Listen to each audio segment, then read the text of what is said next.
Sometimes, the smallest acts of kindness can change the course of our entire lives.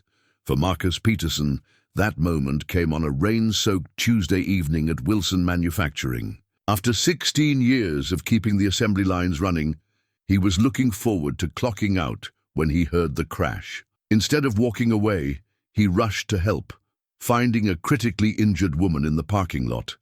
Without hesitation, he stayed with her until the ambulance arrived, missing his evening quota. The next morning, his supervisor handed him termination papers. Company policy, they said, but fate had other plans. As Marcus stood in his front yard that afternoon, wondering how to tell his daughter about losing his job, the air suddenly filled with the thunderous beat of helicopter blades.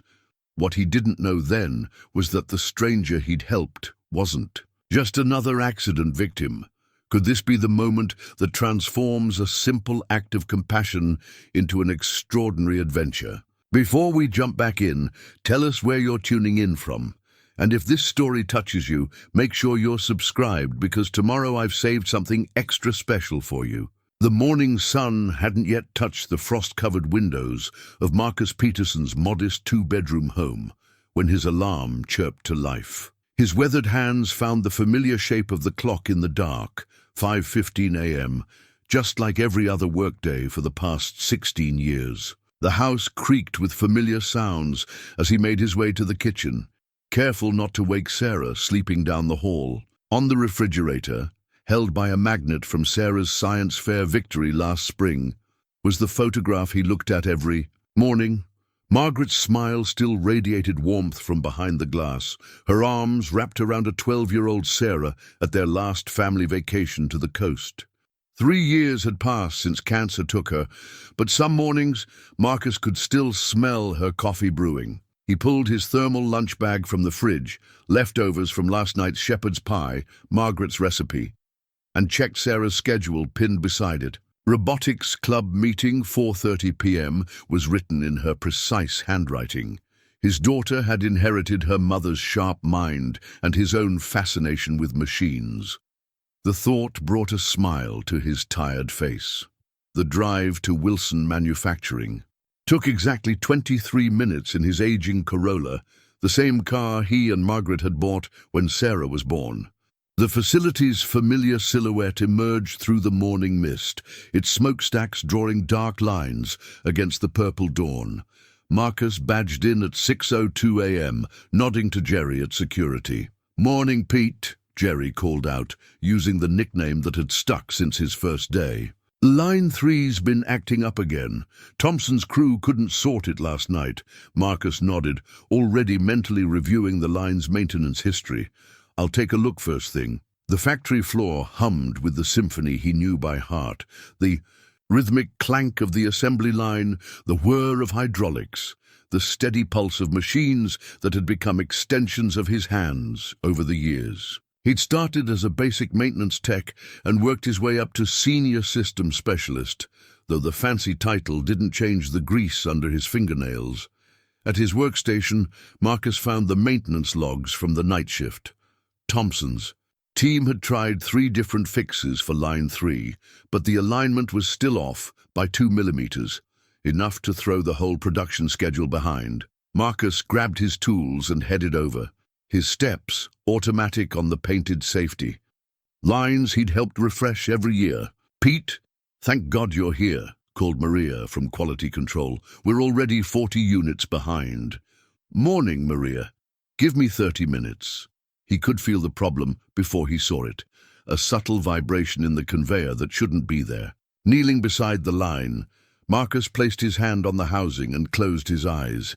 Experience had taught him that machines spoke their own language, and after 16 years, he was fluent in their dialect of shudders and squeals. It took 28 minutes to diagnose and fix the misaligned bearing that Thompson's team had missed. As the line hummed back to life at full speed, Maria gave him a thumbs up from her station. Marcus made detailed notes in the maintenance log, not because policy required it, but because he believed in doing things right. The morning rolled into afternoon with the steady rhythm of problem-solving. A jammed sensor in packaging, a calibration. Issue in assembly, a conveyor belt showing early signs of wear in finishing. Each machine had its history, its quirks, its own personality, and Marcus knew them all. During his lunch break, he sat in the break room reviewing Sarah's college brochures. MIT, Caltech, Stanford. Her dreams reached far beyond their modest means. His savings would cover maybe a semester, and Margaret's life insurance had mostly gone to medical bills. But Sarah's grades were exceptional, and her robotics projects had already caught the attention of several scholarship committees. Still pushing for engineering? Asked Tom, dropping into the chair across from him with a coffee. Marcus nodded, carefully tucking the brochures back into their folder. She's got her mother's brains, built a working robot arm from scratch last month. Apple doesn't fall far. And from the tree, Tom grinned. You're the best troubleshooter this place has ever had. She comes by it honest. The afternoon brought a steady stream of minor crises, the usual dance of keeping 19 production lines moving in harmony. Marcus's radio crackled constantly with requests from different departments, each calling for his expertise. He moved between tasks with the efficiency of long practice, his tools like extensions of his hands. At 4:15, he texted Sarah, "Hope Robotics Club goes well. Leftover lasagna in blue container. Love you." Her reply came quickly. "Thanks, Dad. Building. A new servo control today. Don't work too late." The irony of her last comment wasn't lost on him. Overtime had become as routine as his morning coffee, though the extra hours helped with Sarah's college fund. He'd missed more family dinners than he cared to count over the years. But Sarah understood. She was practical like him, responsible, beyond her 15 years. As shift change approached, Marcus completed his final rounds, checking each line one last time. The machines had their own rhythm at this hour, a tired pulse that matched the weary steps of the day shift, heading for the exits. He made notes for the night crew, detailed observations that went beyond the standard checklist. It wasn't required, but it was right. In the locker room, he changed out of his work coveralls, the fabric worn soft from countless washings. His reflection in the scratched mirror showed the same face he'd seen every evening for 16 years. Lines a little deeper, hair a little grayer, but eyes still alert. Margaret used to say those eyes could see through steel, find the heart of any mechanical problem. The autumn evening was settling in as he gathered his things, ready to head home. Through the high windows, he could see the first stars appearing in the darkening sky. Just another Tuesday at Wilson Manufacturing, where he'd spent more than half his life keeping the wheels of industry turning. He had no way of knowing that in less than an hour, everything would change. The first drops of rain started falling as Marcus gathered his tools for the final equipment check. Thunder rumbled in the distance, and through the factory windows he could see dark clouds gathering over the city skyline. Most of the day shift had already cleared out, leaving behind the hollow echo of the skeleton crew's footsteps and the ever-present hum of machinery. "Pete, you heading out soon?" Jerry's voice crackled over the radio. "Weather's getting nasty." Marcus keyed his radio. "Just one more line check, Jerry, 10 minutes tops." He'd noticed a slight irregularity in Line 7's output during the afternoon shift. Nothing critical, but the kind of small detail that could become a major problem if left unchecked. As he worked, the rain intensified, drumming against the metal roof with increasing urgency. His phone vibrated, a text from Sarah. "Dad, storm's getting bad. You on your way?" "Almost done," he typed back. "Stay inside, honey. I'll pick up some hot chocolate on the way home." The fix took longer than expected, a misaligned sensor hidden behind 3 layers of safety guards. By the time Marcus finished, the wall clock showed 7:45 p.m. He'd missed his quota again, but the alternative was leaving a problem for the night shift. That wasn't his way. As he walked toward the employee exit, the emergency lights cast long shadows across the empty factory floor. Through the rain-streaked windows, the parking lot was nearly empty. Just his Corolla and a few unfamiliar vehicles remained. The security camera above the door tracked his movement, its red light blinking steadily. The crash came just as he reached for the door handle. It wasn't particularly loud, more of a sickening crunch, followed by the sound of skidding. Tires on wet asphalt. Marcus's reaction was instinctive. He burst through the door into the rain, squinting through the darkness. A sleek black Tesla had spun out on the slick pavement, its front end crumpled against one of the concrete barriers that lined the property.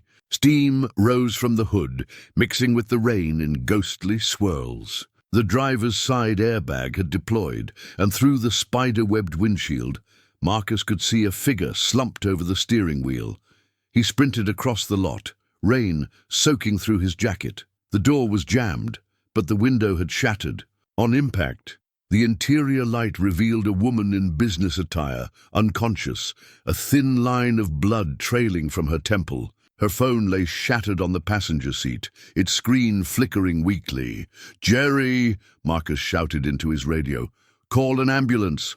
Parking lot, east entrance." The woman stirred slightly, letting out a soft moan.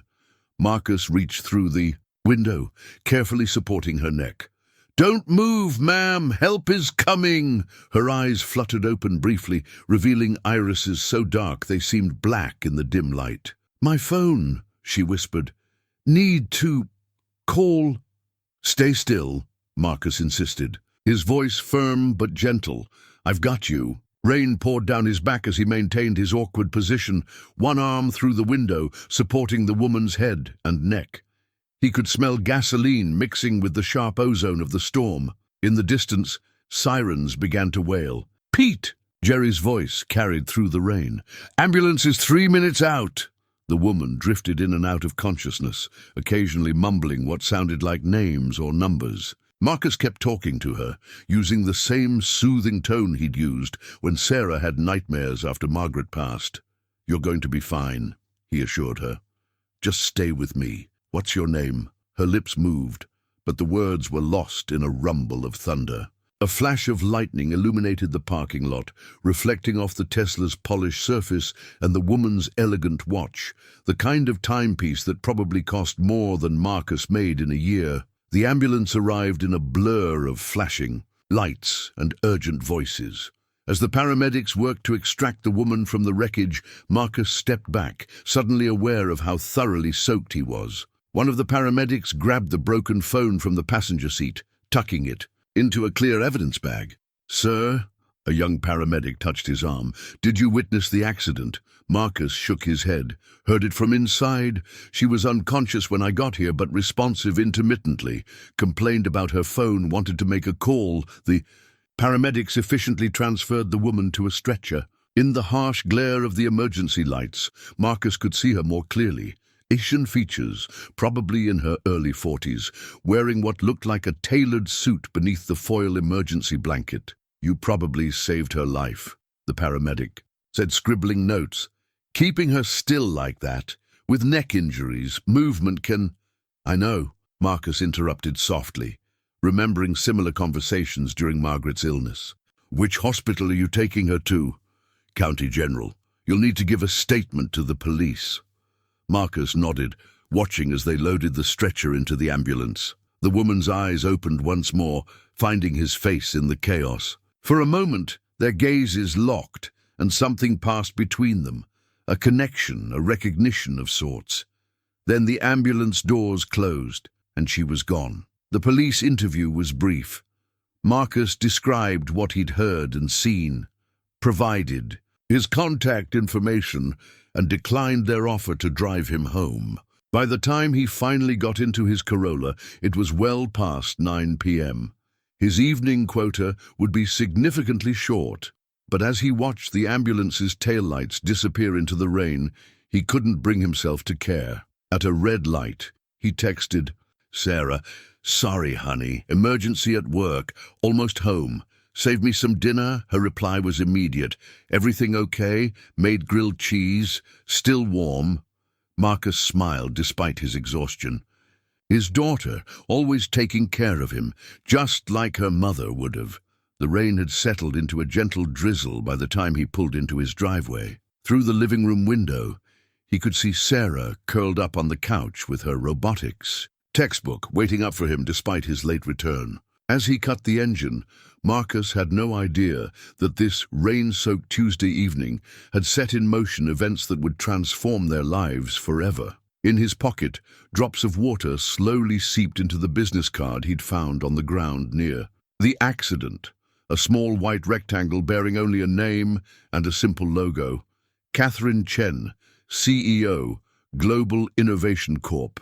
The ink was running, making the letters blur like watercolors, washing away the last traces of his old life one drop at a time. Morning arrived with the harsh buzz of Marcus's alarm, his muscles aching from the previous night's events. The sodden clothes he'd hung in the bathroom still dripped occasionally, each drop echoing like a tiny reminder of his choice. He'd barely slept, his mind replaying the woman's face, wondering if she'd survived the night. Sarah was already in the kitchen when he came downstairs, her school uniform neat as always, hair pulled back in a practical ponytail. She looked up from her physics, homework, eyes searching his face. "You look terrible, Dad," she said, pushing a cup of coffee toward him. "What happened last night?" Marcus wrapped his hands around the warm mug, telling her about the accident while carefully omitting the more disturbing details. Sarah listened intently, her expression serious beyond her years. "You did the right thing," she said finally, sounding so much like Margaret that his throat tightened. "Mom would be proud." The drive to work felt different that morning.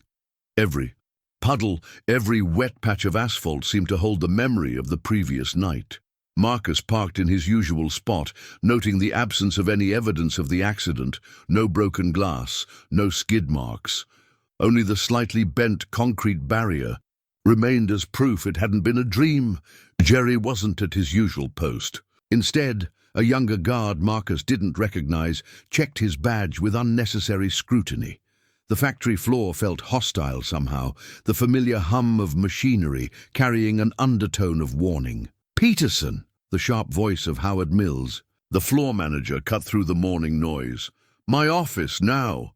Marcus's stomach tightened. In 16 years, he'd never been called to Mills's office. He followed the manager's rigid back through the maze of machinery, aware of the eyes following their progress. Mills's office was a glass cube overlooking the production floor, its windows streaked with years of industrial grime.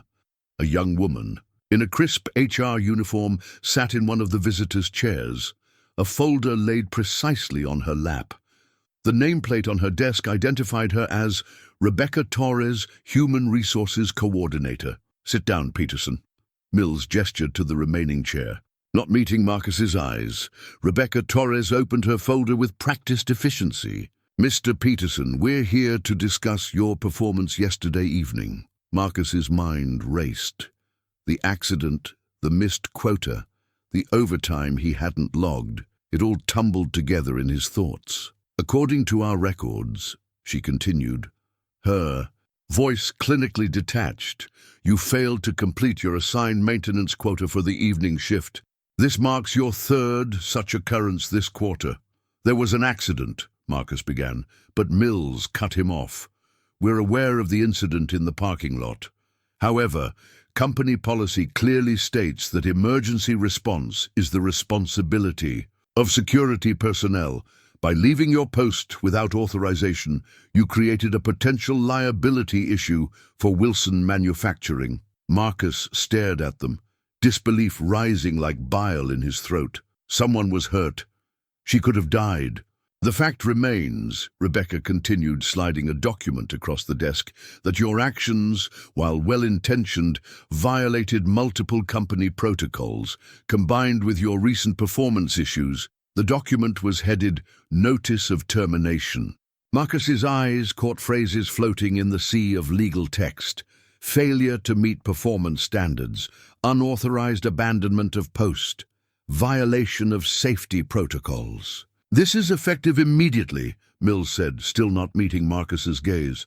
"Security will escort you to clear out your locker." 16 years. 16 years of pre-dawn arrivals, of solving problems others couldn't see, of knowing every machine's voice and rhythm. 16 years reduced to a single sheet of paper.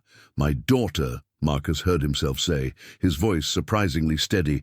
"She's applying to engineering schools. I have medical bills from my wife's. Your severance package will include 2 weeks' pay," Rebecca interrupted smoothly. "And of course we'll provide a reference for future employment opportunities." The young security guard appeared at the door, as if on cue. Marcus stood slowly, his body feeling twice its age. On the production floor below, Line 3 was making that subtle whining sound that meant its bearing was starting to go. No one else would notice for days, he thought. No one else would hear it. At his locker, Marcus methodically packed 16 years into a cardboard box. His tools, each worn to fit his grip perfectly.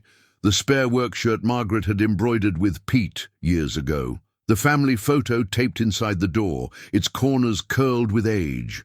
Maria from quality control appeared as he was closing the locker for the last time. Her eyes were red. "Pete, we all signed this. It's not much, but..." She thrust a card into his hands, turned, and hurried away. In the parking lot, Marcus sat in his Corolla, the box of belongings on the passenger seat where Margaret used to sit. The card from his co-workers was filled with hastily scrawled messages of support and phone numbers to call if you need anything. His vision blurred as he read them.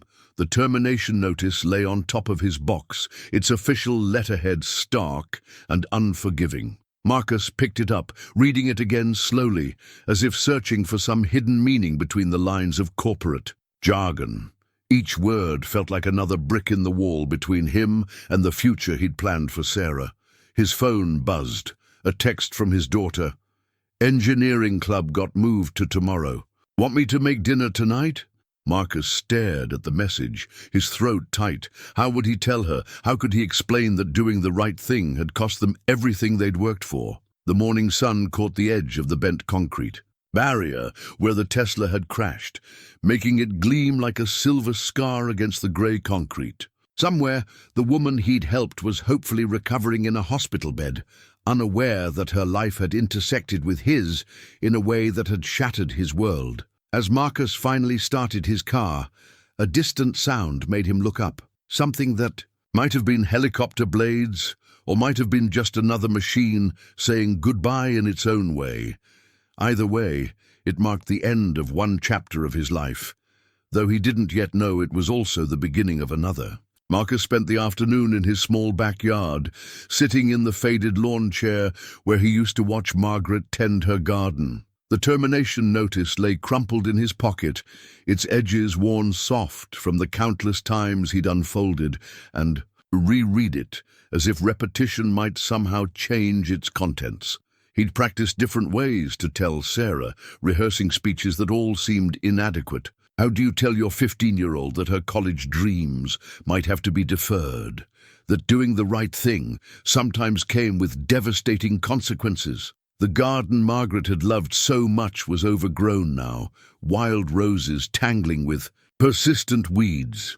He'd meant to maintain it after she passed, but somehow there was never enough time. Now he had nothing but time, and the thought sent a chill through him despite the warm afternoon sun. The first helicopter appeared as a distant thrum, barely distinguishable from the ambient noise of the suburban afternoon. Marcus didn't pay it much attention. Medical choppers often passed overhead on their way to County General, but the sound grew louder, more insistent, and was joined by another, then another. He stood up as 3 black helicopters emerged from behind the row of maple trees that lined their street. They were sleek, corporate-looking machines, their sides emblazoned with a familiar logo that matched the water-damaged business card in his wallet.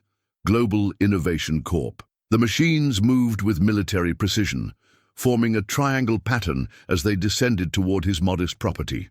Wind from their rotors sent Margaret's roses thrashing wildly, scattering petals across the yard like pink snowflakes. Papers and leaves swirled in miniature tornadoes, and the windows of his house rattled in their frames. Neighbors emerged from their homes, phones raised to capture the extraordinary scene. Mrs. Henderson from next door stood frozen on her porch, curlers still in her hair, mouth agape. Through the chaos, Marcus noticed Sarah's school bus stopping at the corner. her familiar figure jumping off and running toward the house, backpack bouncing against her shoulders. The lead helicopter touched down on their small front lawn with impossible delicacy, its skids barely disturbing the grass. The other two craft maintained their hover pattern, creating a protective circle of whirling blades and thunderous noise. The door of the landed helicopter slid open, and a figure emerged. A woman in a tailored charcoal suit, moving with careful precision that suggested recent injury.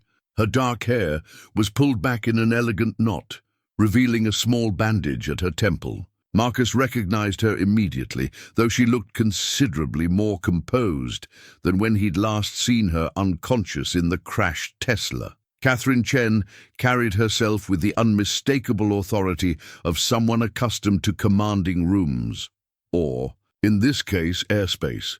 She walked toward Marcus with measured steps, her slight limp barely noticeable. A man in a dark suit followed 2 paces behind, carrying what looked like a leather briefcase. "Mr. Peterson," she called out over the sound, "of the idling rotors," her voice carrying a hint of warmth that her professional demeanor didn't quite mask. "I believe I owe you a rather significant thank you." Sarah reached them just then, slightly out of breath, her eyes wide with disbelief. "Dad? What's happening?" Catherine's expression softened as she looked at Sarah. "You must be the engineering prodigy I've heard about. Your father mentioned you last night, though he might not remember. He was too busy saving my life." The man with the briefcase stepped forward, offering Catherine what looked like a business card. But this one was different from the water-damaged version in Marcus's wallet. It was made of some sort of metallic material that caught the light like mother of pearl. "Marcus Peterson," Catherine held out the card. "I'm Catherine Chen, CEO of Global Innovation Corp., though I suspect you've figured that out by now."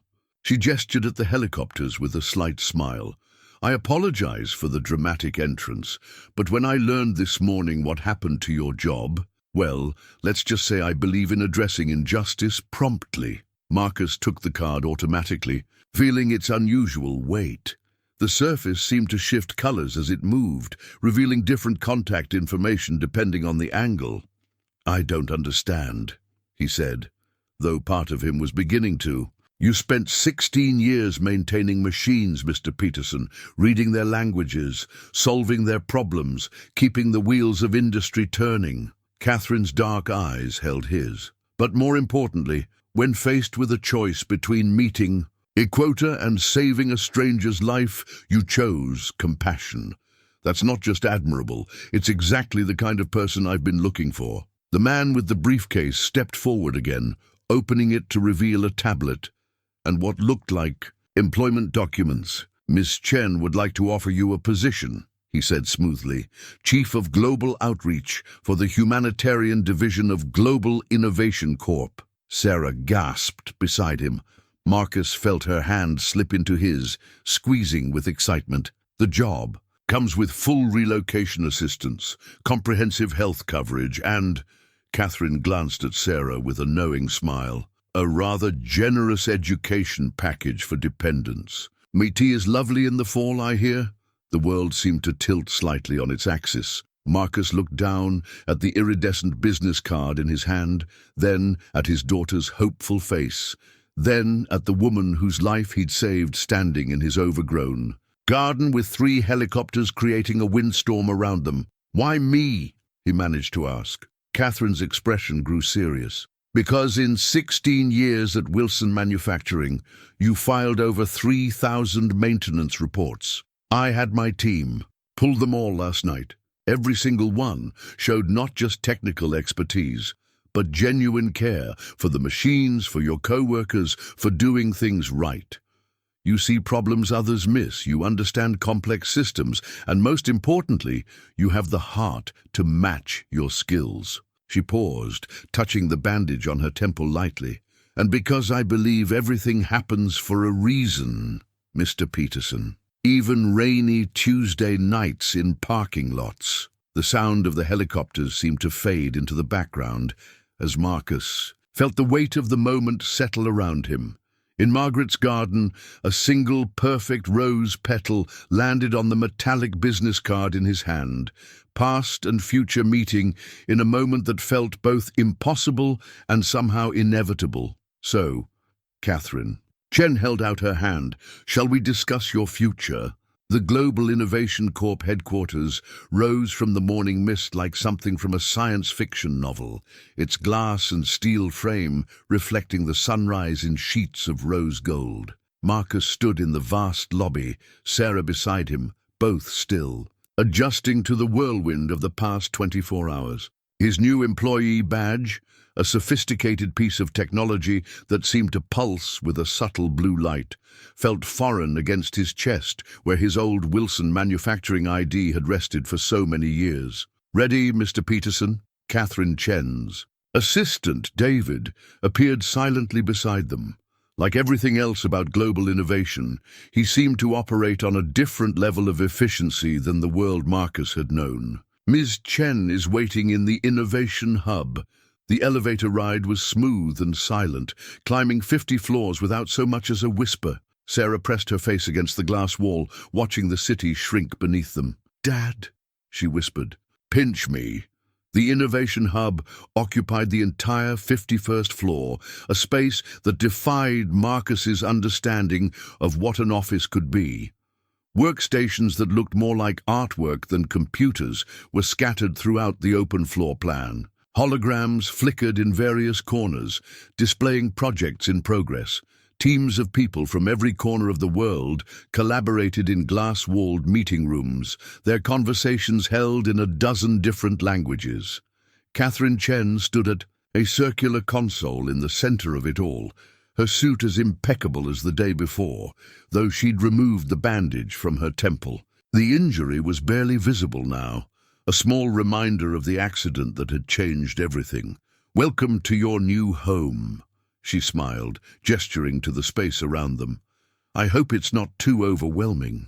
"It's incredible," Sarah breathed, her eyes fixed on a holographic display showing what appeared to be a new type of water purification system. "I thought we'd start with a tour," Catherine said, "but first, there's something I'd like to show you both." She touched the console, and the air above it filled with a three-dimensional map of the world. Points of light flickered across its surface, each representing a global innovation project. "Our humanitarian division," Catherine explained, "operates in 43 countries. We build schools in regions where education is a luxury. We develop sustainable energy solutions for communities off the grid. We create medical facilities in areas where healthcare is scarce." She paused, looking at Marcus intently. "But we need someone who understands both the technical and human aspects of these projects, someone who can see the small problems before they become big ones." The map zoomed in on a remote village in Southeast Asia, where a holographic school shimmered into existence. "This is our latest project," Catherine continued, "a self-sustaining educational facility powered by solar technology. But we're having issues with the power distribution system." Marcus found himself stepping closer to the hologram, his trained eye already catching potential issues in the design. "The voltage regulators," he murmured. "They're not accounting for the temperature fluctuations during monsoon season." Catherine's smile widened. "Exactly the kind of insight we need. You see the problems hidden in the details, just like you did with those machines at Wilson." She waved her hand, and the hologram shifted to show other projects. Water purification plants in Africa, wind farms in South America, medical clinics in remote mountain regions. "Your role," she explained, "will be to oversee these projects from conception to completion. You'll work with local communities, coordinate with our engineering teams, and ensure that everything we build serves its purpose long after we've left." Sarah, who had been unusually quiet, suddenly spoke up. "Will we get to visit these places?" Catherine nodded. "Both of you, if you'd like. We believe in family here at Global Innovation. And speaking of which," she pressed another button on. The console and a new hologram appeared. A detailed file about Sarah, including her academic records, robotics achievements, and college aspirations. We have a robust internship program for exceptional students, Catherine said, watching Sarah's eyes widen. And our educational support extends through graduate school, should you choose that path. Marcus felt his throat tighten. Just yesterday he'd been wondering how to tell Sarah they might need to defer her college dreams. Now, there's one more thing, Catherine said, leading them to a nearby door. It opened into a private office with floor-to-ceiling windows overlooking the city. A nameplate on the desk read, Marcus Peterson, Chief of Global Outreach. Your new workspace. Catherine gestured. Though you won't be spending too much time here, most of our work happens in the field. Marcus ran his hand along the desk's smooth surface, trying to process the magnitude of change in his life. His old toolbox, cleaned and restored, sat in one corner, a bridge between his past and future. Why go to all this trouble? He asked finally, voicing the question that had been nagging at him. Surely there are more qualified people. Catherine's expression grew serious. When I was trapped in that car, drifting in and out of consciousness, I heard you talking to me. You didn't know who I was, what I could offer, whether I would live or die. But you stayed, supporting my neck, keeping me still, talking to me, about hope and survival. She touched her temple gently. The doctors said that if you hadn't kept me from moving, the injury could have been catastrophic. She moved to the window, gazing out at the city below. In that moment, you showed something that can't be taught or bought, genuine compassion combined with practical knowledge. That's what our humanitarian division needs. That's what these projects need. Sarah had wandered over to a wall display showing current project timelines. Dad, she called out, excitement in her voice. They're building a robotics training center. In Thailand? Catherine smiled. We believe in nurturing the next generation of problem solvers. Perhaps you'd like to be involved in that project. Marcus watched his daughter's face light up with possibilities, saw the future opening up before them like a book waiting to be written. His new badge pulsed softly against his chest, its rhythm somehow matching the beating of his heart. When do we start? He asked. Catherine's answer was interrupted by a gentle chime from the console. Actually, she said, checking the display, we have a situation developing at our Mongolia site. The solar array is showing some unusual readings. She looked at Marcus with a mixture of challenge and confidence. Care to help me diagnose your first problem? As Marcus stepped toward the console, he caught a glimpse of his reflection in the window, not just a maintenance technician anymore, but someone about to help change lives across the globe. Somewhere, he thought, Margaret was smiling. The helicopter simulator hummed to life around Marcus, its cockpit a perfect replica of the machines he'd seen land in his yard just 2 weeks ago. Through the virtual windscreen, a digital sunrise painted the mountains of New Zealand in shades of amber and gold. His first training mission. Remember, Catherine's voice came through his headset, the machine speaks to you, just like those assembly lines did. Listen to what it's telling you. Marcus wrapped his hands around the controls, feeling the subtle vibrations. It wasn't so different from diagnosing a failing bearing or a misaligned drive shaft. Everything had its own rhythm, its own language of movement and resistance. Taking her up, he said, surprised by the steadiness in his voice. The simulator responded to his touch, lifting smoothly into the virtual dawn. Below, the landscape unfolded like a living map, each peak and valley a potential landing zone, each cluster of buildings a community that might need their help. His first week at Global Innovation had been a blur of training sessions and briefings, emergency protocols, international regulations, cultural sensitivity workshops, all delivered with the same precision and attention to detail that seemed to characterize everything Catherine Chen touched. But this, learning to fly, was different. This was freedom, perfect stability, his flight instructor noted, watching the instruments. You've got a natural feel for it, Marcus. In the observation room, Sarah sat with her homework spread across a desk, occasionally glancing up to watch her father's progress. She'd taken to spending her afternoons at Global Innovation, working on her robotics projects, surrounded by some of the finest engineers in the world. More than once, Marcus had found her deep in conversation with Catherine, discussing innovations that made his head spin. The simulator scene changed, presenting him with a challenging landing scenario: high winds, rough terrain, limited visibility. The kind of conditions they often faced in remote areas where help was needed most. "Trust your instincts," Catherine encouraged. "Feel the balance point." Marcus closed his eyes for a moment, letting his hands read the helicopter's responses like Braille. There was a sweet spot, a perfect harmony between power and control, just like there had been with every machine he'd ever mastered. The landing was textbook perfect. "Well done," Catherine said, entering the simulator as the program powered down. "I think you're ready for the real thing." Minutes later, they stood on the rooftop helipad of Global Innovation Headquarters, the morning sun warm on their faces. A sleek, black helicopter waited, its rotors gleaming, the company logo catching the light like a promise. "This one's yours," Catherine said, touching the aircraft's smooth skin. "Each of our field directors has their own transport. You'll need it for the work ahead." Marcus circled the machine slowly, running his hand along its surface, reading its character through. His fingertips. "She's beautiful," he murmured. "She's also equipped with every safety feature we could imagine," Catherine added, "and some we had to invent.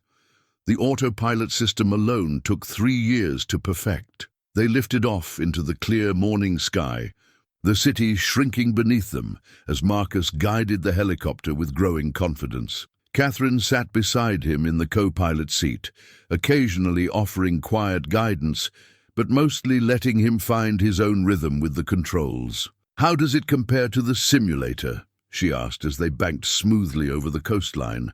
Marcus smiled, feeling the subtle differences between virtual and reality. "It's like comparing a photograph to a sunset. The basics are the same, but this is alive," Catherine finished. "This is real." They flew for an hour, practicing approaches and landings at various locations.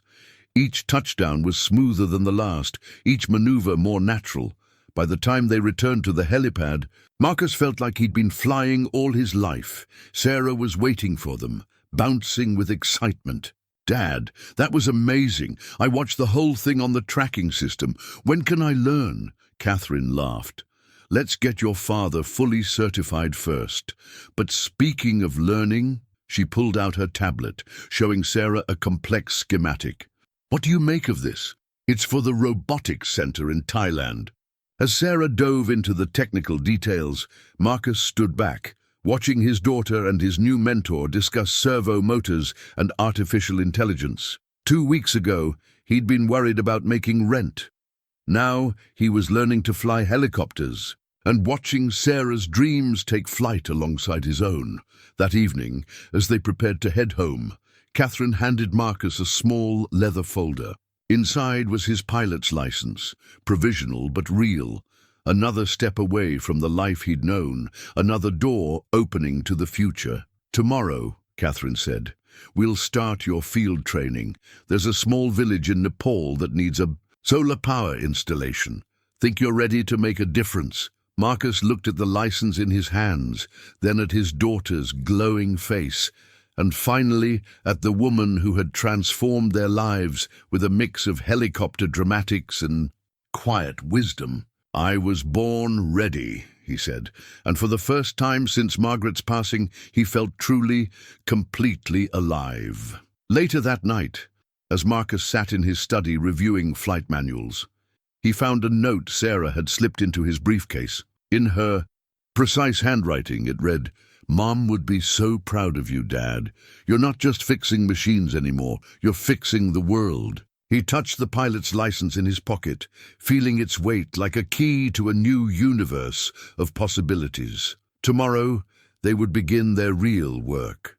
Not just maintaining machines, but maintaining hope in places where it was needed most. The thought made him smile, and somewhere in the quiet house he could have sworn he heard Margaret's gentle laughter, carried on the wings of dreams, taking flight. The village of Namche Kumbu clung to the Himalayan mountainside like a jewel set in stone, its terraced fields and prayer flags creating a tapestry of human perseverance against nature's grandeur. Marcus studied the project blueprint on his tablet as their helicopter approached, noting the challenges they'd face installing a solar array at this altitude.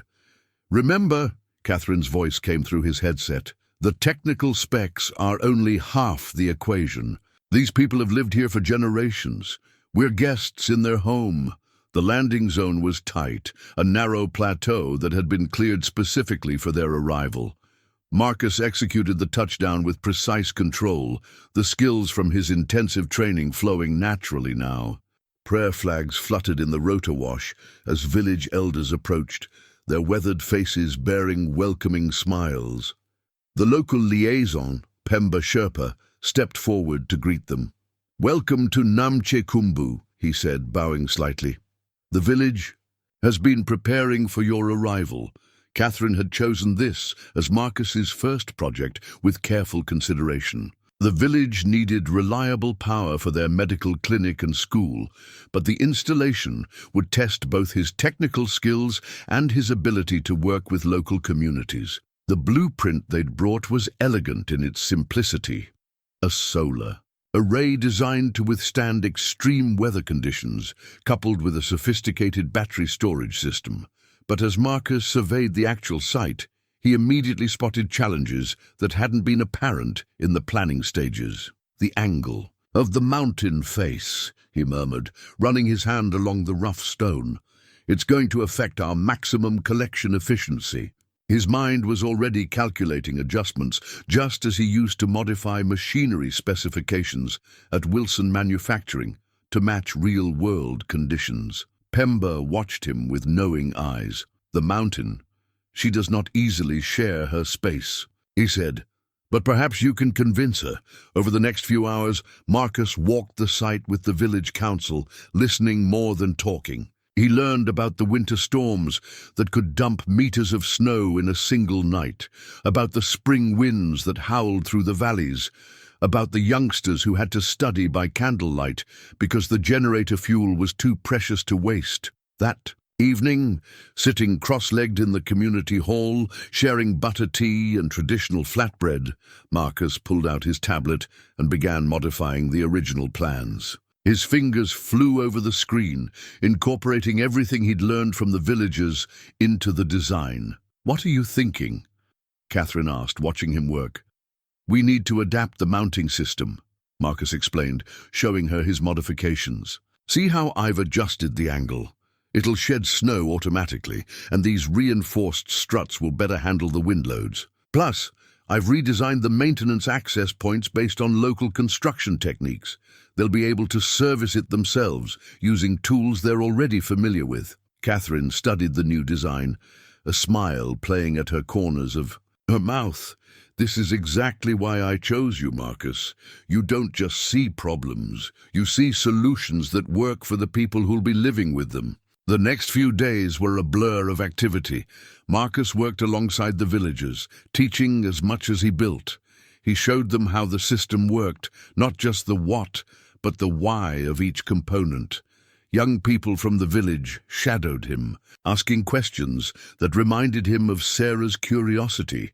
When they encountered an unexpected problem with the power inverters, Marcus found himself drawing on his years of maintenance experience. He gathered the team, spread out the components on a woven mat, and walked them through the troubleshooting process step by step, just as he used to do with new technicians at the factory. On the fourth day, as the sun set behind the mountains, Marcus stood with Pemba and Catherine, watching the clinic's lights come on for the first time under their new power system. The soft glow spilling from the windows seemed to make the prayer flags dance with extra vigor. "You have done more than bring us power," Pemba said, clasping Marcus's hand. "You have brought us knowledge, respect, and independence. These are gifts beyond price." Later that night, as they prepared for their departure, Marcus found a small package wrapped in colorful cloth on his seat in the helicopter. Inside was a traditional prayer flag, but with a unique addition. Sewn into its fabric was a technical diagram of the solar array, rendered in traditional Buddhist artistic style. A reminder, Pemba explained, that old ways and new ways can work together, just as you have shown us. As they lifted off the next morning, Marcus watched the prayer flags flutter below, their colors bright against the snow. He thought about the machines he used to maintain, how each had its own voice, its own story. Now he was learning to hear different voices, different stories, and helping write new chapters in lives across the globe. "Ready for the next one?" Catherine asked as they banked toward home. Marcus touched the prayer flag in his pocket, feeling its gentle weight like a bridge between worlds. "More than ready," he replied, and meant it with all his heart. The weather report on Marcus's tablet painted a grim picture of what they were flying into. A massive storm system was bearing down on the Philippine coast, threatening to destroy months of work on their latest sustainable housing project. Red. Warning indicators flashed across the screen as updated wind speeds and rainfall predictions rolled in. "We should be able to beat the worst of it," Marcus said into his headset, adjusting their flight path slightly. In the 3 months since his first mission, he'd grown comfortable with the helicopter's controls, learning to read weather patterns as fluently as he once read machine diagnostics. Catherine sat beside him in the co-pilot's seat, studying her own data feed. "The foundation stabilization systems haven't fully cured yet. If those houses shift now—" She didn't need to finish the thought. They'd spent weeks implementing an innovative foundation design that would help the coastal communities' homes withstand future storms. Now Mother Nature seemed determined to test their work ahead of schedule. The site came into view through breaks in the clouds. 50 houses in various stages of completion, their distinctive green roofs designed to harvest rainwater. Local construction. Crews were already rushing to secure loose materials, their yellow safety vests bright dots of color against the darkening sky. Marcus landed on the temporary helipad, the wind buffeting their craft with increasing force. Ramon, their site foreman, ran to meet them, holding his hard hat against the gusts. "The concrete hasn't set properly in sectors 3 and 4, he shouted over the wind. "The humidity's been playing havoc with the curing process." This was the kind of problem Marcus had been hired to solve, where technical knowledge met real-world complications. He pulled up the foundation specifications on his tablet, mind already racing through possible solutions. "Show me," he said, to Ramon, and they set off through the construction site, Catherine close behind. The houses were beautiful in their simplicity, designed to be both storm-resistant and easily repairable using local materials. But now, watching moisture bead on the partially cured foundations, Marcus could see they had a serious problem. "The chemical catalyst in the concrete mix," he muttered, kneeling to examine the surface. "It's not activating properly in this humidity." His years of dealing with temperamental machinery had taught him that sometimes the smallest factors could cascade into major failures. Catherine watched him work, recognizing the focused expression he got when solving complex problems. "What are you thinking?" "We need to change the equation," Marcus said, standing up. "Ramon, do you still have those industrial dehumidifiers we used for the initial site survey?" Ramon nodded. 4 of them, in storage. "Get them out here. We'll create controlled curing environments using temporary shelters. The storm might actually help us. The pressure change will accelerate the reaction once we control the humidity." They worked through the afternoon, racing against the approaching storm. Marcus modified the chemical ratios in the remaining concrete mix, adjusting for the atmospheric conditions. Local workers, who had initially been skeptical of the foreign technical expert, now followed his instructions with trust, born of seeing him work alongside them day after day. The storm hit just before sunset, its force even greater than predicted. Marcus stood with Catherine in the site office, watching through the windows as rain hammered against their protective measures. his tablet continuously updated with data from sensors embedded throughout the site, monitoring stress loads and stability factors. "Look at this," he said, pointing to one of the readings. "The modified foundations are actually performing better than the original specs. The pressure distribution is almost perfect." Catherine smiled. "You know what I see? I see someone who's stopped thinking like a maintenance man and started thinking like an innovator." A massive thunderclap shook the building, making the lights flicker. In that moment of darkness, Marcus remembered similar storms at Wilson Manufacturing, how he used to worry about power surges affecting the assembly lines. Now he was protecting not just machines, but homes, people's lives and futures. Through the night, they monitored the site's systems, making adjustments as needed. Marcus worked with Ramon to reinforce critical areas, their movements synchronized by months of collaboration. The storm raged until dawn, testing every innovation, every adaptation they'd made. When the sun finally broke through, they emerged to survey the damage. The unfinished sectors showed some signs of stress, but the modified foundations had held. Their quick thinking and adaptations had saved months of work and millions in resources. "You know what this means?" Catherine said, watching local families return to the site, relief evident on their faces. "Every storm that doesn't destroy these homes is a victory. Every challenge we overcome makes the next project better." Marcus nodded, thinking of the weather report that had started it all.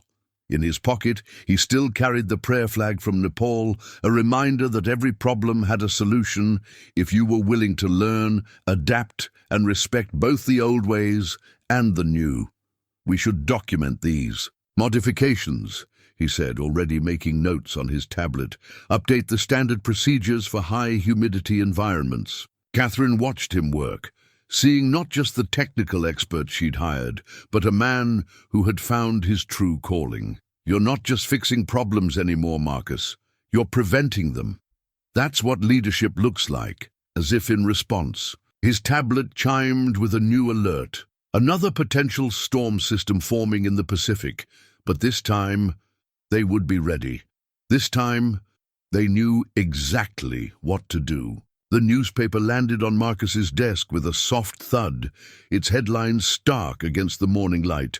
"Global Innovation Corp accused of exploiting local communities."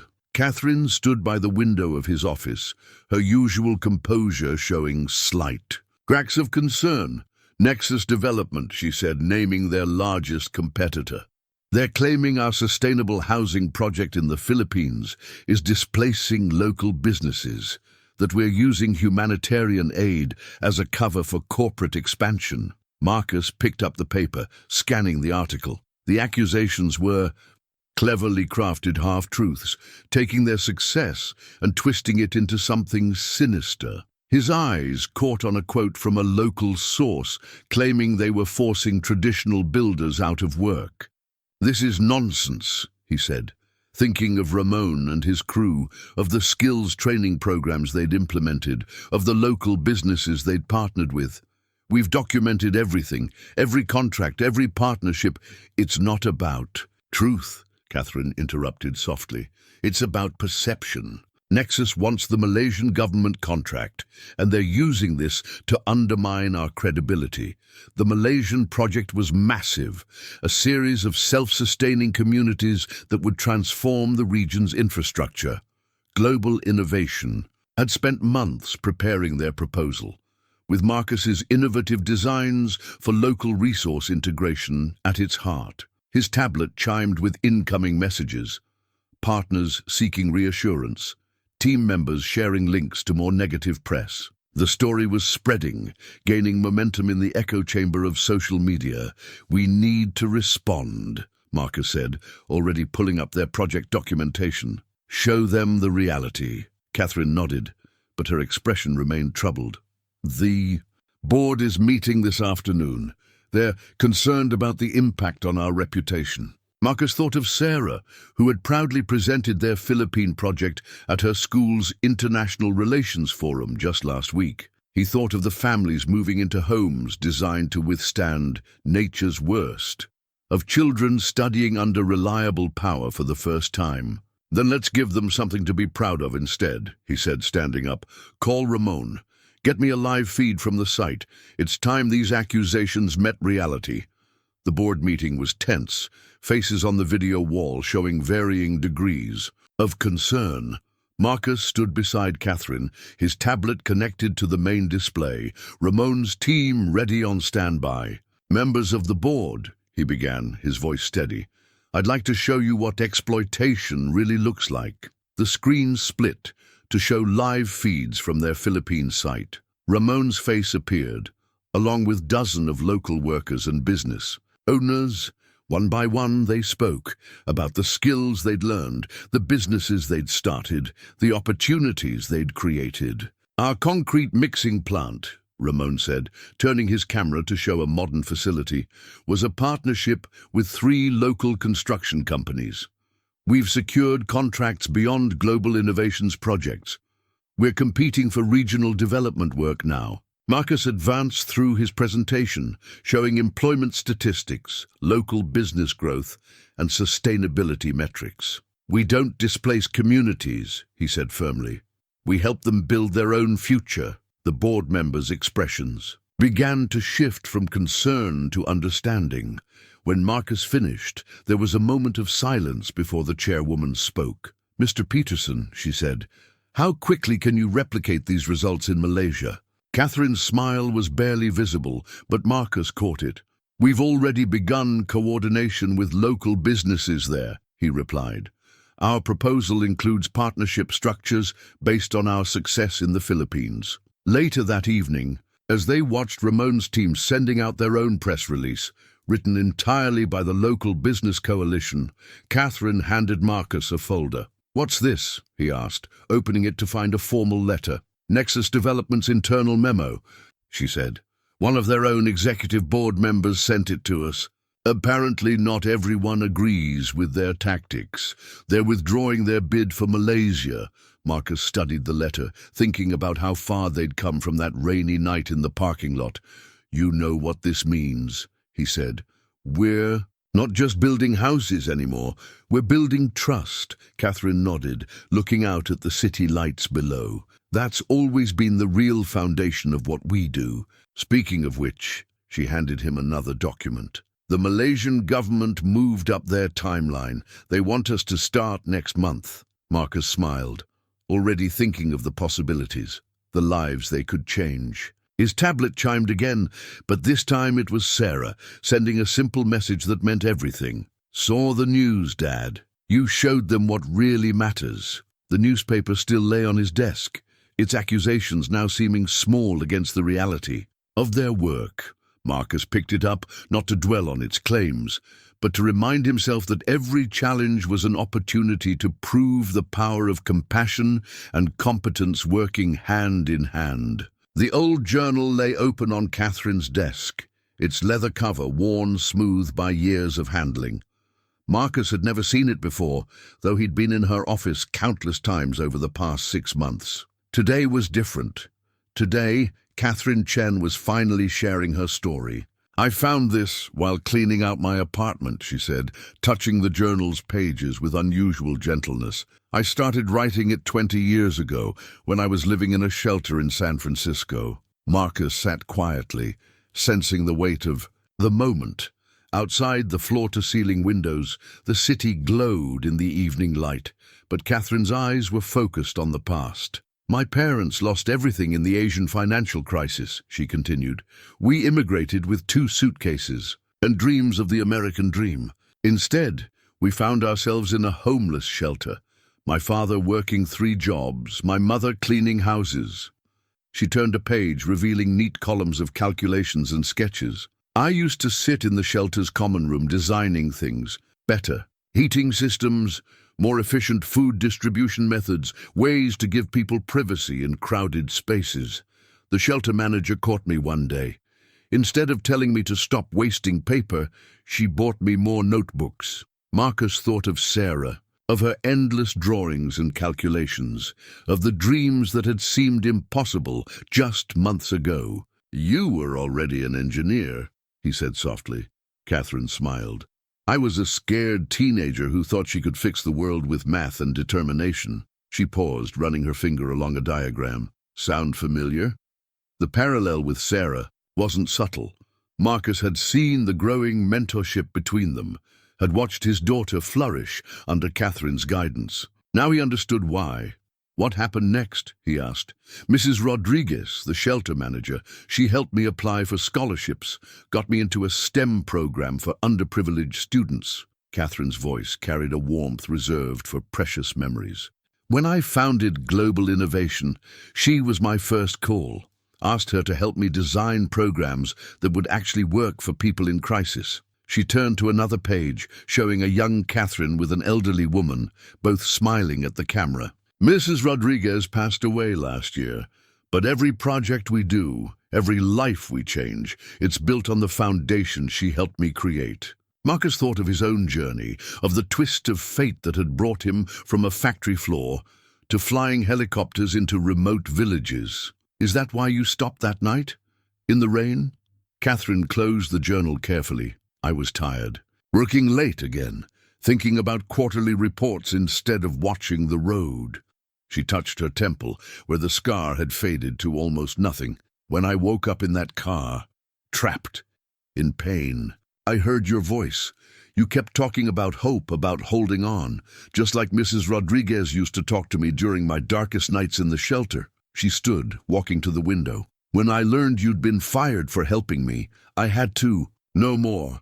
I read every maintenance report you'd ever filed. Saw how you always included notes about teaching others, about making things better, not just fixing what was broken." Marcus joined her at the window. Below, the city was coming alive with evening energy.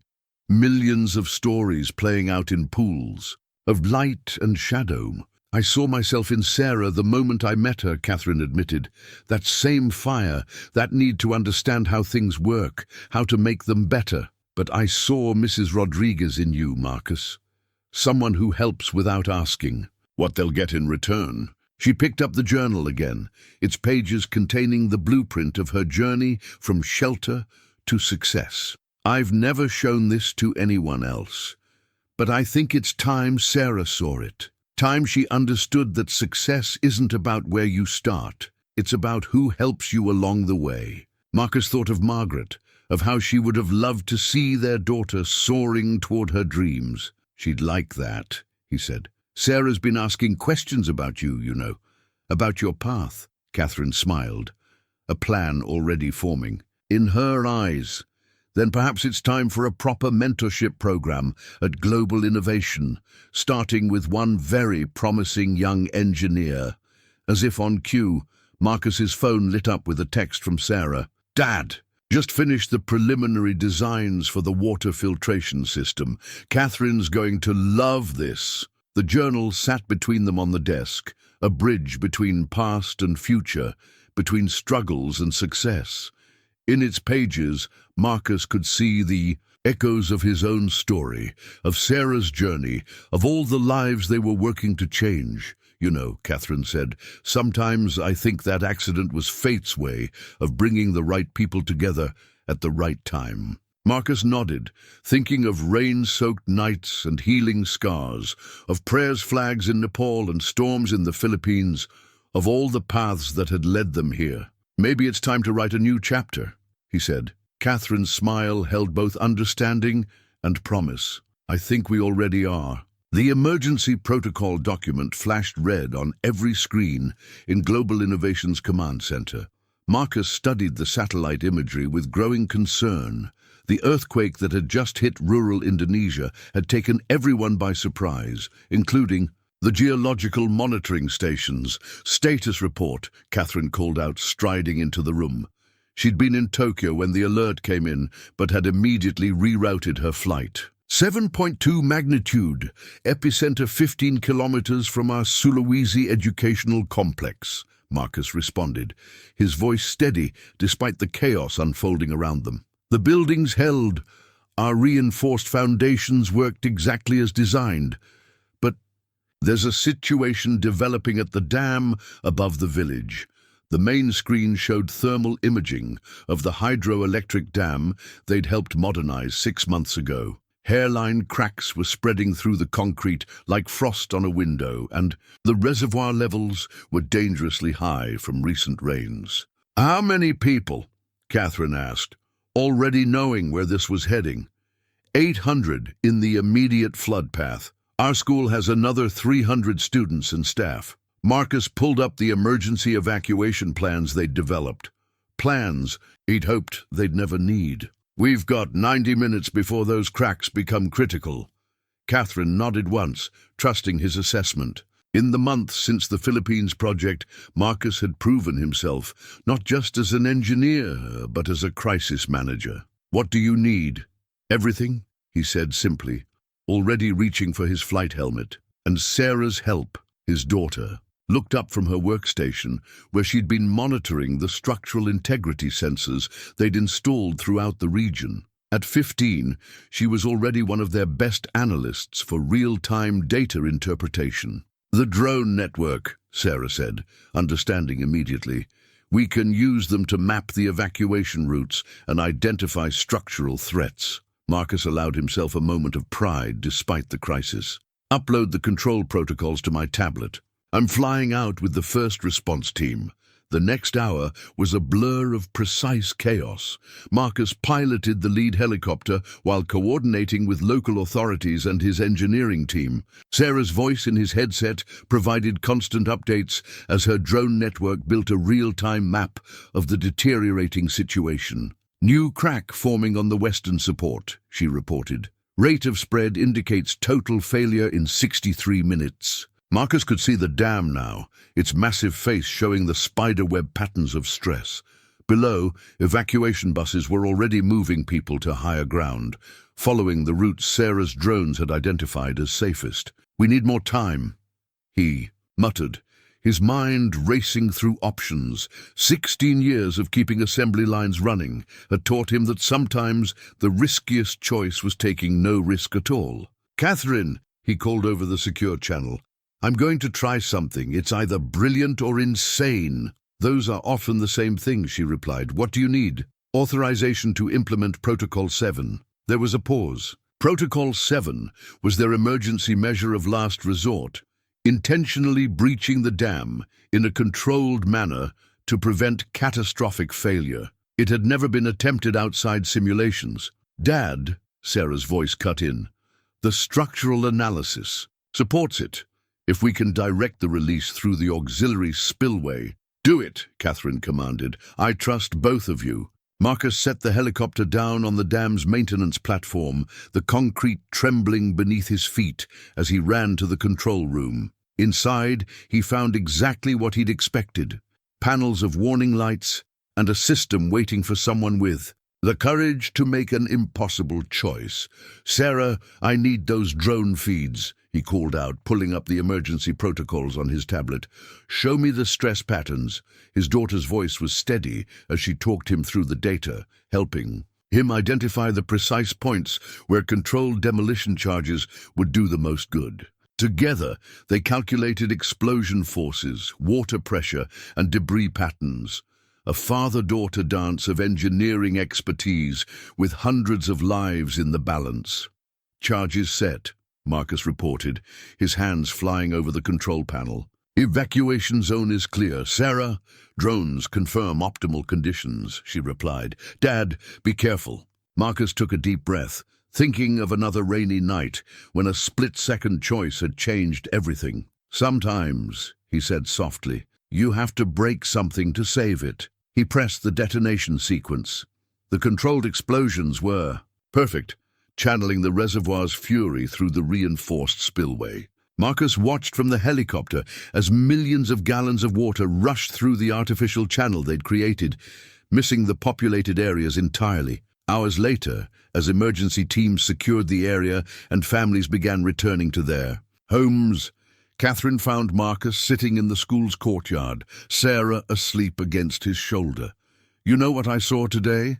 Catherine asked, handing him a tablet showing news coverage of the event. "I saw a maintenance technician who became An engineer who became a hero. But more importantly, I saw a father and daughter who saved hundreds of lives because they never stopped believing in better solutions. Marcus looked at his sleeping daughter, then at the tablet showing the successful implementation of Protocol 7. "We didn't just save lives today," he said quietly. "We proved that sometimes the craziest solutions are the right ones. Sarah proved it." Catherine smiled. "Speaking of proof, the board wants to implement your emergency response protocols across all our projects globally. They're calling it the Peterson Protocol now." Marcus shook his head, thinking of how far they'd come from factory quotas and termination notices.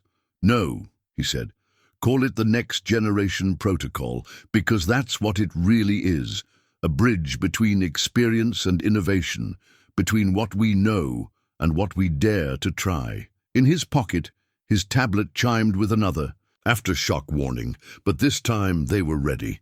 This time they knew exactly what they could achieve together. The viral video had already reached 50 million views by the time Marcus saw it. Captured by one of Sarah's drones, the footage showed him running across the dam's maintenance platform, the concrete cracking beneath his feet as he implemented Protocol 7. The public had dubbed it the Dam Whisperer, and now the world wanted to know more about the former factory worker who'd saved an entire village. "CNN wants an interview," Catherine said, scrolling through her tablet in Marcus's office. "So does BBC, Al Jazeera, and every major network in Asia.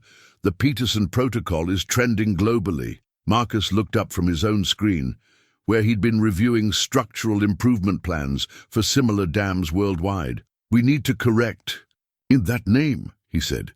"It's the Next Generation Protocol. Sarah's contribution needs to be recognized." "About that," Catherine smiled, pulling up a different video. This one showed Sarah at her workstation during the crisis, confidently directing the drone network and analyzing real-time data.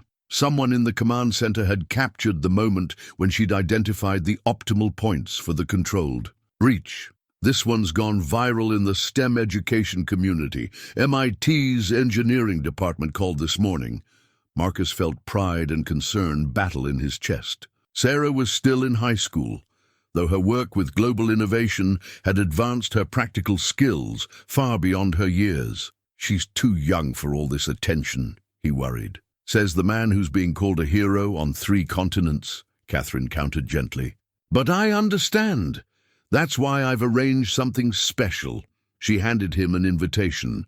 The Global Innovation Youth Engineering Summit would focus on emerging talents in humanitarian technology, with Sarah as the keynote speaker. "Let her tell her own story, Marcus. Show other young people what's possible." Before he could respond, Sarah burst into the office, her school backpack still slung over one shoulder. "Dad, you're not going to believe what happened in physics today." She stopped short, noticing their expressions. "What's wrong? Is it about the videos?" Marcus exchanged a glance with Catherine, who nodded encouragingly.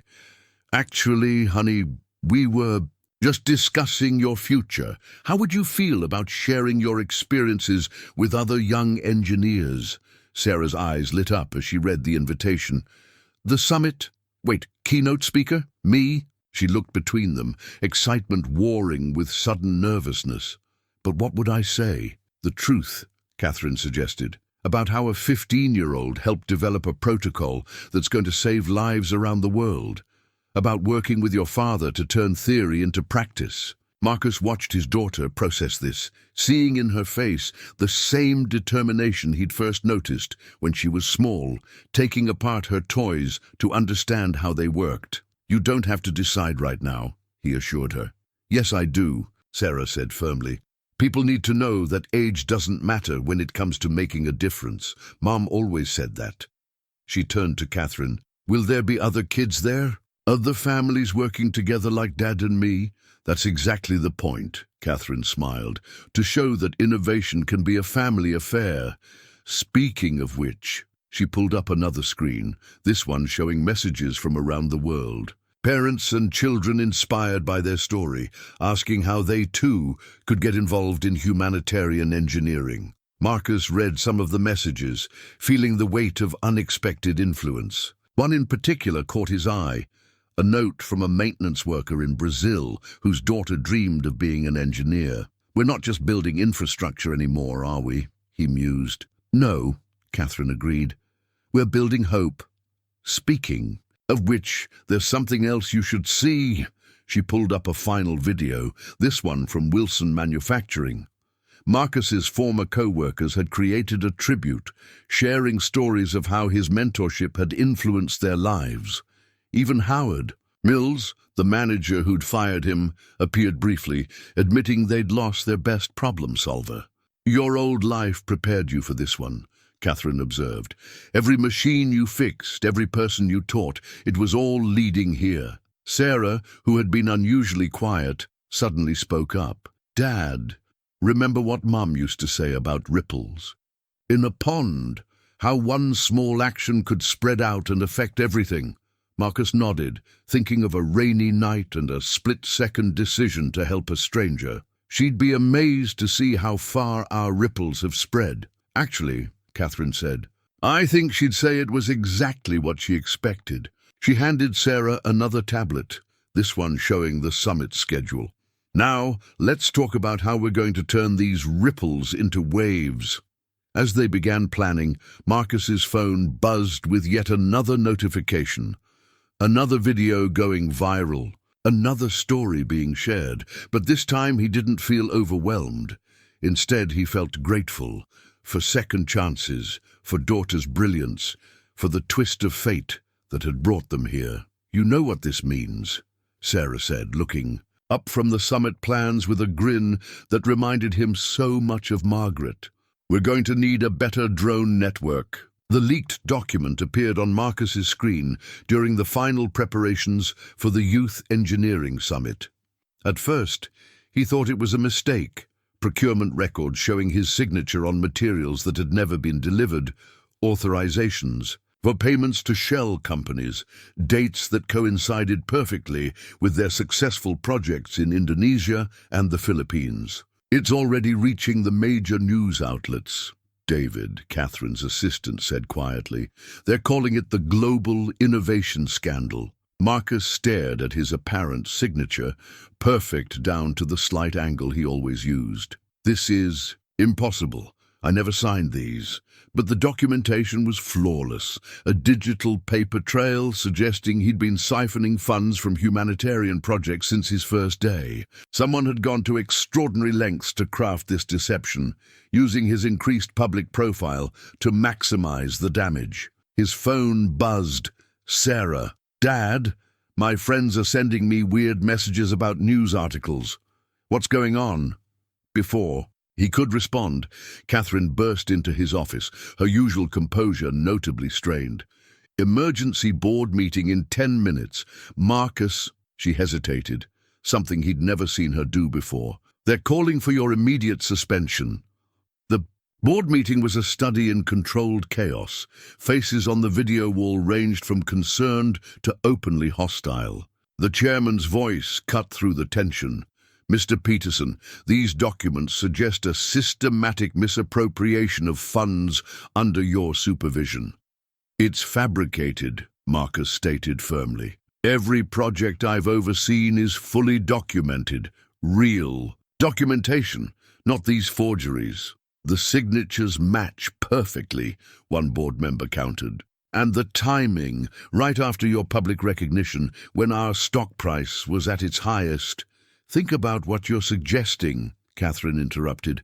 "The man who risked his life to save hundreds of people, who's transformed our humanitarian operations, who's inspired a global youth engineering movement. You think he's been secretly stealing from the communities he's helped?" But Marcus could see the doubt in some faces. In the corporate world, trust was as fragile as the prayers flags that still hung in his office. His tablet chimed. Sarah had sent him something. "Dad, check the metadata on those documents. Something's wrong with the digital signatures." Marcus felt a surge of pride through his worry.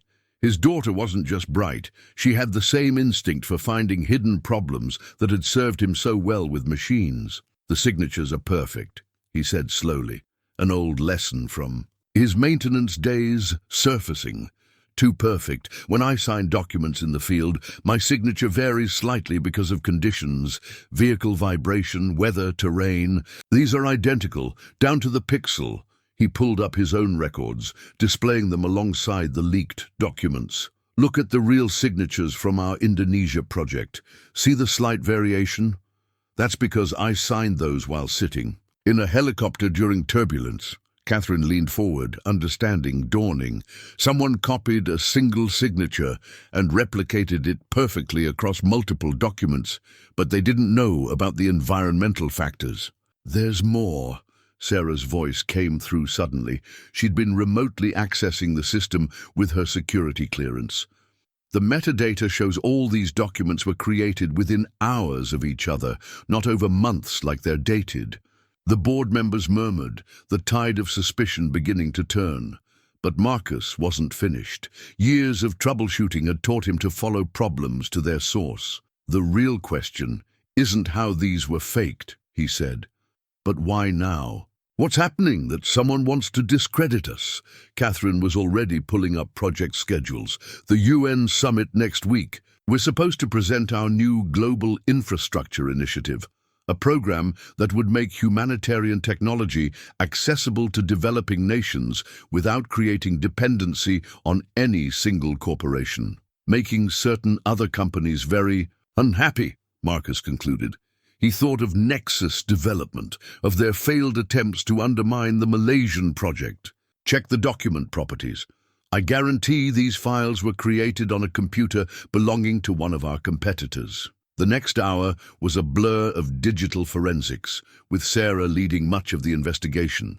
Her drone network experience had made her an expert at pattern recognition, and she found irregularities that even their security team had missed. By the time Marcus's name was cleared, the real story was already breaking. A coordinated attempt by corporate rivals to derail Global Innovation's humanitarian initiatives. But the damage had been done. Trust, like machinery, required constant maintenance. We need to get ahead of this, Catherine said as they left the boardroom. Show people not just that you're innocent, but why these accusations were absurd in the first place. Marcus nodded, an idea forming. The Youth Summit. Instead of cancelling it, we make it bigger. Show the world exactly what we do and why we do it. His phone buzzed again. Sarah had sent him the final piece of evidence she'd uncovered. In that moment, Marcus realized that the greatest defense against betrayal wasn't just proving your innocence. It was having a family who never stopped believing in you. The security footage filled the command center's main screen, thousands of hours from project sites across 3 continents. Sarah had written an algorithm to analyze Marcus's movements during every documented transaction, comparing them with the timestamps on the forged documents. The evidence was building pixel by pixel. There, Sarah pointed to a particular frame. According to the fake records, you were authorizing payments in Manila at exactly this moment. But this footage shows you helping install solar panels in Nepal. Marcus watched his past self working alongside the village technicians, remembering the prayer flags snapping in the wind. The temporal impossibility was just the beginning. Sarah's analysis had revealed dozens of such contradictions. The deeper we dig, the more obvious the fabrication becomes, Catherine said, studying the timeline Sarah had constructed. But something's still bothering me about the timing of this attack. Marcus nodded, his years of diagnostic experience, picking up a familiar pattern. It's like when a machine fails. There's often a cascade effect. One problem reveals another. He pulled up the schedule for the upcoming UN summit. We need to look beyond Nexus development. Who else benefits if our presentation fails? Sarah was already typing, her fingers flying across multiple keyboards. The command center had become her second home during the investigation. Her youth, engineering summit preparation, temporarily set aside for this more urgent mission. Got something, she announced. The shell companies listed in the fake documents, they all trace back to a holding company registered in the Cayman Islands. But here's the interesting part. They changed their digital security protocols too, days before the documents leaked. Catherine leaned forward. They were preparing for scrutiny. Who has access to their security certificates? Working on it, Sarah muttered, lines of code reflecting in her glasses. The certificates were issued by... Wait, she sat back, surprised. It's not Nexus. It's Verde Sustainable. Marcus and Catherine exchanged glances. Verde was a smaller player in humanitarian technology, but they'd recently announced a major partnership with several governments. Pull up their project proposals, Marcus requested, his mind already connecting dots. Compare them with the sites mentioned in the forged documents. The pattern emerged clearly. Every project Verde had bid on corresponded to a site where Marcus had supposedly authorized fraudulent payments. They weren't just trying to discredit him, they were creating a narrative that would let them step in as the ethical alternative to global innovation. Classic misdirection, Catherine mused. Use Nexus's previous attempts against us as cover for their own manipulation. Sarah pulled up another screen, this one showing Verde's internal communications, legally obtained through their own security breach. They didn't count on one thing, she said with a hint of pride. Their security cameras use the same drone network protocols I helped design, and I built in a few features they never knew about. The footage she'd accessed showed Verde's executives planning the whole operation, including their attempts to frame Nexus for the forgeries. But it was a single frame that caught Marcus's attention, a familiar face in the background of one meeting. "Freeze that," he commanded. "Enhance the reflection in the window." The image cleared to reveal Howard Mills, his former supervisor from Wilson Manufacturing, now apparently working as a consultant for Verde. The man who had fired him was now part of the conspiracy to destroy his new career. That's why the signatures were so perfect, Marcus realized. He had access to all my old documentation from Wilson. They used those to create the forgeries.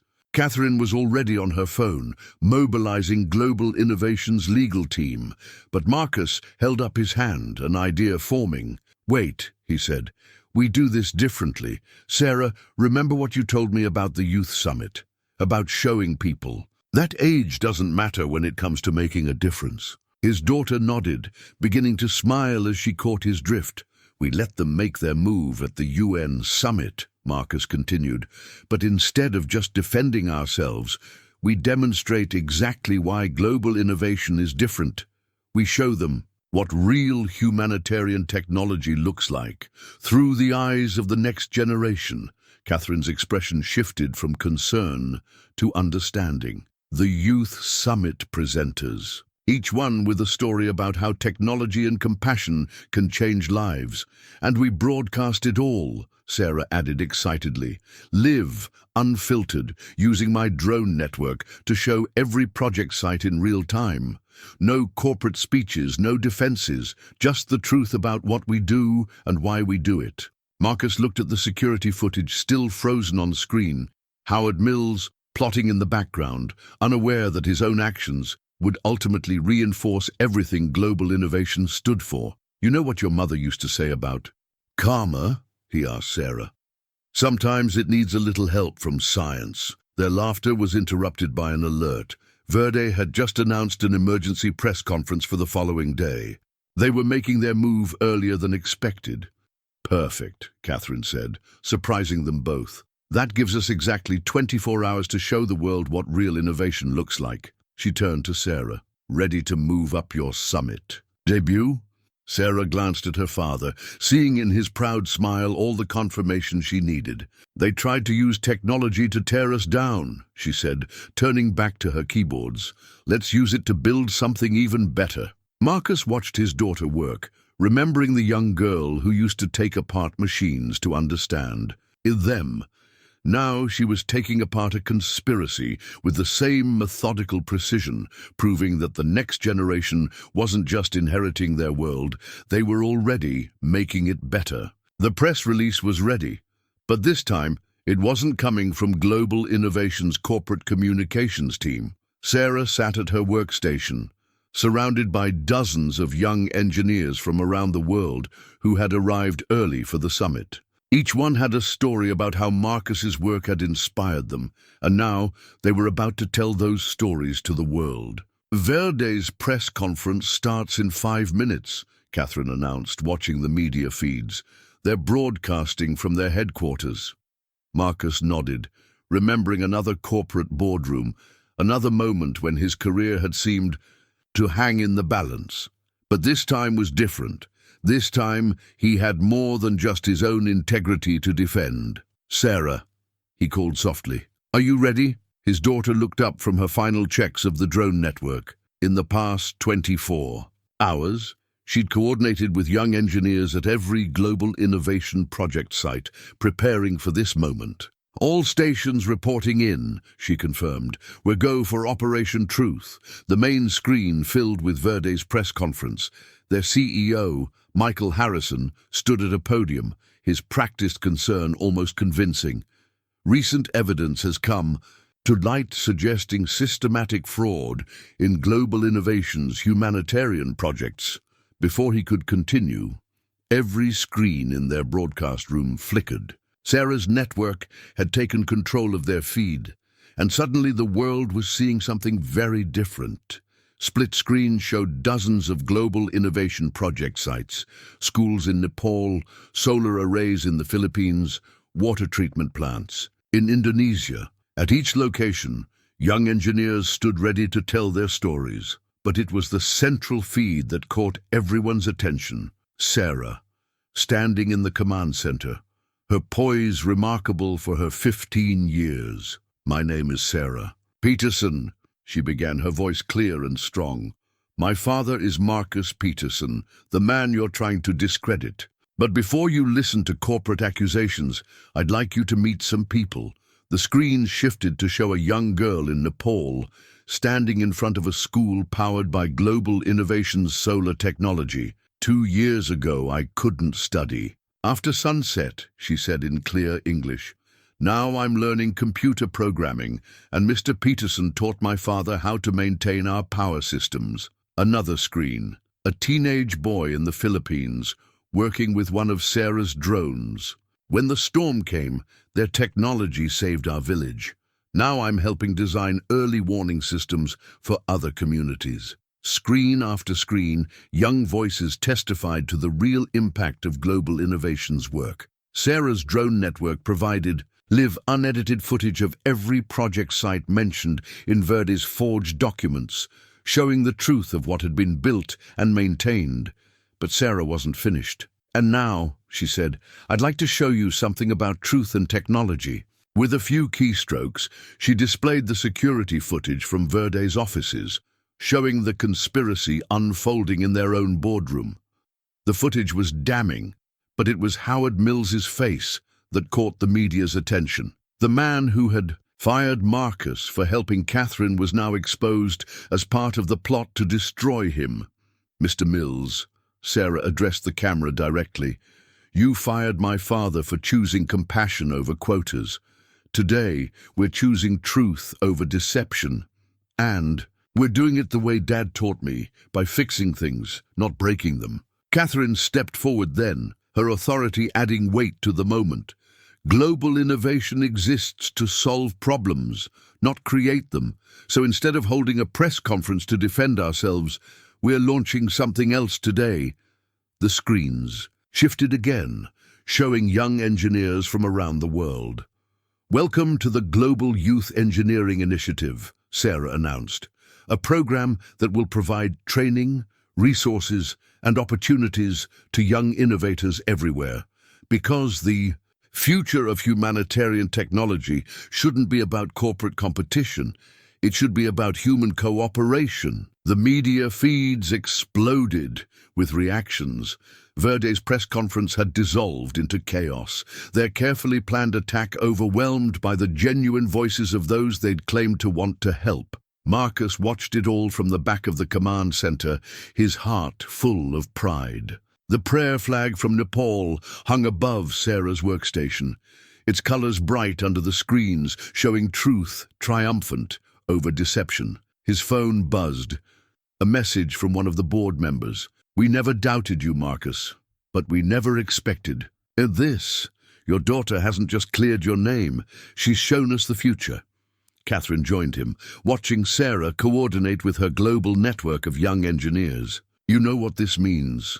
she asked softly. "The Youth Summit isn't just an event anymore, it's a movement." Marcus nodded, thinking of assembly lines and maintenance reports, of helicopter rescues and solar installations, of all the paths that had led to this moment. "Sometimes," he said, "the best way to fix something is to let the next generation show you how." Above them, Sarah's voice continued to guide the world through a new vision of humanitarian technology, one where age didn't matter, where compassion met innovation, and where truth was more powerful than any corporate agenda. The project map spanned an entire wall of Marcus's office, its digital pins marking global innovation sites pulsing with activity. Each point represented not just a humanitarian project, but a hub for the new youth engineering initiative. In the 6 months since Verde's failed attack, their work had evolved into something even Catherine hadn't imagined. "MIT's offering Sarah early admission," Catherine announced, entering with her usual quiet grace. "Full scholarship plus research funding for her drone network innovations. They want her to lead a student team developing humanitarian technology applications." Marcus smiled, remembering Sarah's face when she'd opened the acceptance letter. "She wants to defer for a year," he said. "Feels there's more to learn in the field first." Catherine nodded, unsurprised. Like father, like daughter. "Speaking of which," she gestured to the project map. "The UN's approved our expanded initiative. We're getting requests from 40 new countries for youth engineering programs." The map shifted, highlighting potential new sites in Africa, South America, and Asia. Each location represented communities eager to combine traditional knowledge with next-generation innovation. But it was the small notation beside each pin that made Marcus proud. "Local youth lead followed by a name and age. Remember when you worried about Sarah getting too much attention?" Catherine asked, zooming in on their Thailand site, where a 16-year-old girl was leading the development of an AI-powered crop management system. "Now, look at what she's inspired." Marcus touched a point on the map, their original project.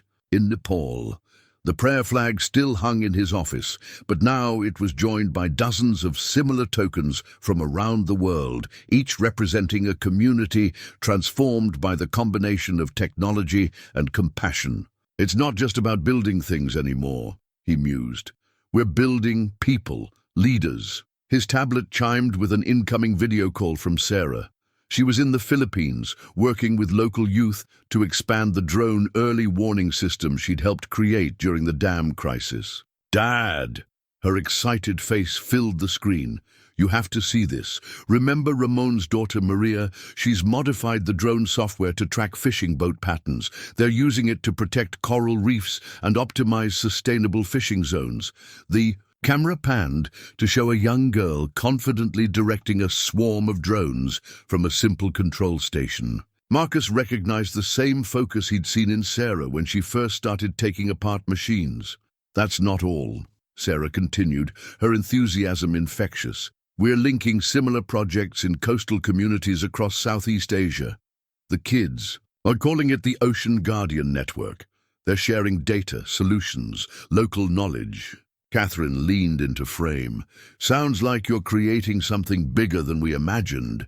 "That's just it," Sarah replied. "We're not creating it, we're just giving them tools and stepping back. They know their communities, their challenges. They just needed someone to believe in their solutions." Marcus thought about his journey from factory maintenance to global humanitarian work. Sometimes the best leadership is knowing when to let others lead. The project map updated in real time as Sarah's young team logged their innovations. Similar updates flowed in from around the world. Students in Kenya developing solar-powered water purification systems. Teenagers in Brazil creating automated reforestation drones. Young engineers in India revolutionizing urban farming techniques. The board's calling it the Peterson effect, Catherine said after Sarah signed off. The exponential growth of youth-led humanitarian innovation. But it's more than that, isn't it? Marcus nodded, watching the map pulse with activity. It's hope, multiplied by opportunity, powered by the fearlessness of youth. He paused, thinking of Margaret. Sarah's mother used to say that education without purpose is like an engine without direction. We're giving them both. His phone buzzed with a message from the Nepal site. They were ready to launch their expanded education program, with local students teaching traditional building techniques alongside modern engineering principles. The message included a photo of prayer flags flying above solar panels, old wisdom embracing new technology. You know what's remarkable? Catherine said, studying the project updates. None of this would have happened if you hadn't stopped to help a stranger in the rain. That night, Marcus thought about choices and consequences, about assembly lines and helicopters, about daughters who grew up to change the world. Maybe, he replied, or maybe it just would have happened differently. The world was ready for this. It just needed a spark. Speaking of sparks, Catherine smiled, pulling up another screen. Wait until you see what Sarah's team is planning for the next youth summit. They're calling it Operation Global Transformation. As they reviewed the ambitious plans, Marcus felt a familiar surge of pride and wonder. His daughter wasn't just following in his footsteps, she was creating new paths for others to follow. And somewhere, in every project site around the world, another young mind was lighting up with the realization that they, too, could make a difference. The project map continued to pulse with updates, each point of light representing not just a location, but a story of transformation. Marcus touched the Nepal marker, remembering where it all began, and smiled at the thought of where it might lead. The ring caught the evening light as Catherine turned it in her fingers, its simple elegance matching the woman who had chosen it. 1 year to the day since the accident that had changed everything, and they stood in the same parking lot where it had happened, though everything else was different now. I had it all planned out, she said softly, looking at the repaired concrete barrier that still bore faint scars from that rainy night. Board meetings, quarterly reports, the endless cycle of corporate life. Then someone chose to stay in the rain with a stranger and showed me a different way to change the world. Marcus took her hand, the ring warm between their palms. Behind them, Sarah was directing the setup for tomorrow's ceremony, the official launch of the Global Youth Engineering Academy, which would occupy the renovated Wilson Manufacturing Building. The factory that had once fired Marcus for showing compassion would now teach thousands of young people to combine technical skills with humanitarian purpose. Life has a way of coming full circle, Marcus said, watching his daughter coordinate with teams of young engineers from around the world. Sarah had finally accepted MIT's offer, but only after ensuring that her drone network would continue expanding under the guidance of the next generation of leaders she'd helped train. The sound of helicopter rotors drew their attention skyward. A formation of aircraft approached, but these weren't the corporate black helicopters from a year ago. Each one bore the logos of different youth engineering teams from across the globe, coming together for tomorrow's celebration. Did you ever imagine this? Catherine asked, gesturing at the transformation around them. When you ran out here that night? Marcus shook his head, remembering the simple maintenance technician he'd been, the man who thought his world had ended when he lost his job. I just knew I couldn't walk away. Some choices make themselves. Sarah jogged over to them, her tablet displaying updates from project sites worldwide. Mom would love this, she said, looking around at the bustling activity, especially the odd part about turning your old factory into a school. Marcus touched the ring in Catherine's hand, thinking of Margaret, of choices and changes, of endings that became beginnings. She always said everything happens for a reason. I think she would have seen this coming before any of us. Speaking of seeing things coming, Catherine smiled, your daughter has an announcement. Sarah's eyes sparkled with familiar determination. I've been working with the teams in Nepal and Thailand. We're developing a new kind of educational program, combining traditional wisdom with advanced technology, teaching kids not just how to build things, but how to build them in harmony with their environment and culture. Marcus recognized the passion in her voice. It was the same tone Margaret had used when speaking about her dreams for their daughters. Future, the Peterson legacy? He asked, remembering the name the media had given their family's impact on humanitarian innovation. Actually, Sarah grinned, we're calling it the Full Circle Initiative, because every end is just a new beginning, right? Catherine slipped the ring onto her finger, its simple band representing not just their union, but the joining of different worlds. Corporate power and humanitarian purpose, technical expertise and compassionate action, past wisdom and future, innovation. Above them, the helicopters landed one by one, bringing young leaders from every corner of the globe. Tomorrow, they would officially open the Academy's doors, launching a new chapter in their ongoing story. But for now, in the quiet of the evening, 3 people stood where it all began, watching the sun set on one chapter of their lives and rise on another. Ready for what comes next? Catherine asked, squeezing Marcus's hand. He looked at his daughter, who had grown from a curious child into a leader of a global movement. He looked at Catherine, who had transformed from a corporate CEO into a pioneer of humanitarian innovation.